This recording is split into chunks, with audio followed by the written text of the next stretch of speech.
Hari penentuan juara La Liga, kasta tertinggi Liga Spanyol, musim 2020-2021, berlangsung dramatis. Real Madrid yang menduduki peringkat kedua klasemen Liga Spanyol berhasil memetik kemenangan atas Villarreal.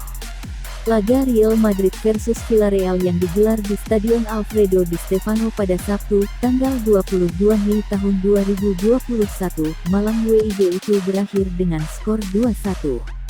Real Madrid sempat tertinggal lebih dulu akibat gol pemain 18 tahun, Jeremy Pino, pada menit ke-20.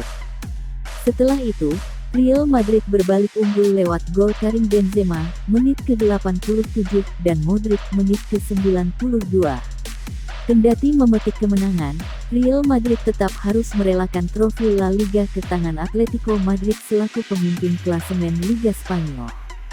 Sebab, pada saat bersamaan, Atletico Madrid juga memetik kemenangan atas tuan rumah Real Valladolid di Stadion Nuevo José Zorrilla. Atletico Madrid mengakhiri laga dengan skor 2-1 setelah sempat tertinggal 0-1 pada babak pertama. Sepasang gol yang membawa Atletico Madrid meraih kemenangan dicetak oleh Angel Correa, menit ke-57, dan Luis Suarez, menit ke-67.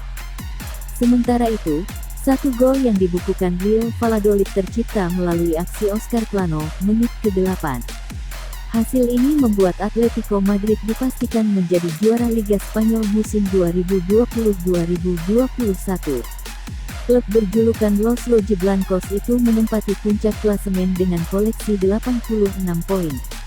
Mereka unggul 2 poin atas Real Madrid selaku pesaing terdekat dalam perjuangan meraih trofi Liga Spanyol. Los Blancos, julukan Real Madrid, harus puas finish di peringkat kedua dengan torehan 84 poin.